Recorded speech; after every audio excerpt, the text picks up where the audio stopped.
এবার আসুন পাকিস্তানের কথায়। 1960-এ ভারতের সঙ্গে করাচি সিন্ধু পানি বণ্টন চুক্তি নিয়েও নিরন্তর দিল্লিকে কোণঠাসা করার চেষ্টায় আর এক পড়শি পাকিস্তান। পাহেলগাম হামলার পর দিল্লি স্পষ্ট জানিয়ে দিল, কোনটা করবে পাকিস্তান, ঠিক করুক আগে। দেশ বাঁচাবে নাকি ভারতের বিরুদ্ধে কলকাঠি নাড়বে?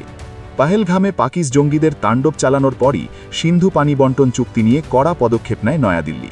স্থগিত করে দেওয়া হয় তা। এরপরই স্বভাবসিদ্ধ ভঙ্গিতে ভারতের বিরুদ্ধে বিদ্বেষ ছড়াতে আসরে নামে ইসলামাবাদ।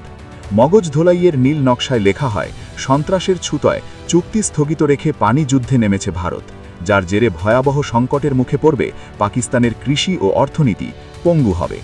বিশেষজ্ঞরা বলছেন, ইসলামাবাদ ভুলে যাচ্ছে সিন্ধুর পানি নিয়ে ভারত কখনো নাকখত দেয়নি, মুচলেকা দিয়ে বলেনি পানি তারা দেবেই।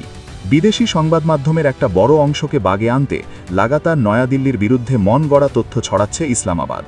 1960-এর পর পাকিস্তান সন্ত্রাসবাদ ইস্যুতে ঠিক কি করেছে ভারতের বিরুদ্ধে তার তালিকা যদি তৈরি করা যায়, তাহলে বিশ্বের কাছে মুখ দেখাতে পারবে তো পাকিস্তান।